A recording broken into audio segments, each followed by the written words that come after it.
réactions des dernières heures, des derniers jours. Donc, le comité si meazza, oui meazza, traduction facile. Donc, qui est un comité qui, depuis des années, j'ai même fait des réunions, parfois c'était très sympa, donc milite pour que le stade San Siro, Giuseppe Meazza, ne soit pas détruit, mais qu'il soit seulement restructuré. Donc, par tous les moyens, que ce soit par référendum, par des dossiers devant les tribunaux et compagnie, essaie donc d'empêcher que San Siro soit détruit. Puisque San Siro peut être détruit, oui, mais seulement si San Siro est vendu avant ce mois de novembre, le 10 novembre, puisqu'il y aura une protection qui va arriver le 10 novembre, puisque une partie du deuxième anneau de San Siro, qui est protégé d'un point de vue de l'architecture, en fait, deviendra complètement protégé pour les 70 ans de la construction de cette partie du deuxième anneau. Une partie de la tribune orange, une partie de la tribune bleue du deuxième anneau. Et donc, si le 10 novembre, le stade n'est pas vendu, qui reste public, en fait, c'est impossible de le toucher. En revanche, si le stade est vendu avant, tu ne peux pas classer un monument qui est privé.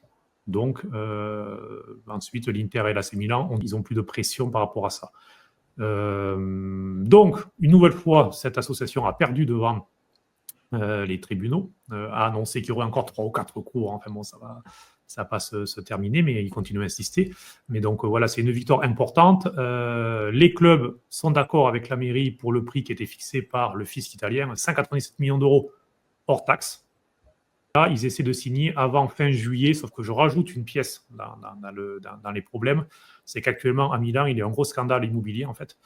L'un des plus grands promoteurs privés immobiliers qui a construit plein de choses, qui a fait partie, qui était l'une des figures les plus importantes de la révolution de la ville de Milan sur les 10 dernières années, se retrouve dans un scandale et la mairie et l'assesseur à l'urbanisme a même proposé sa démission aujourd'hui au maire de Milan, puisqu'il se retrouve donc dans cette affaire-là. Il y a aussi cette pression-là. L'opposition a demandé la démission de Beppe Sala, le maire de Milan. Et forcément, a priori, il ne veut pas démissionner, mais si Sala démissionne, il n'y a plus de maire, et là, tu ne peux pas vendre le stade.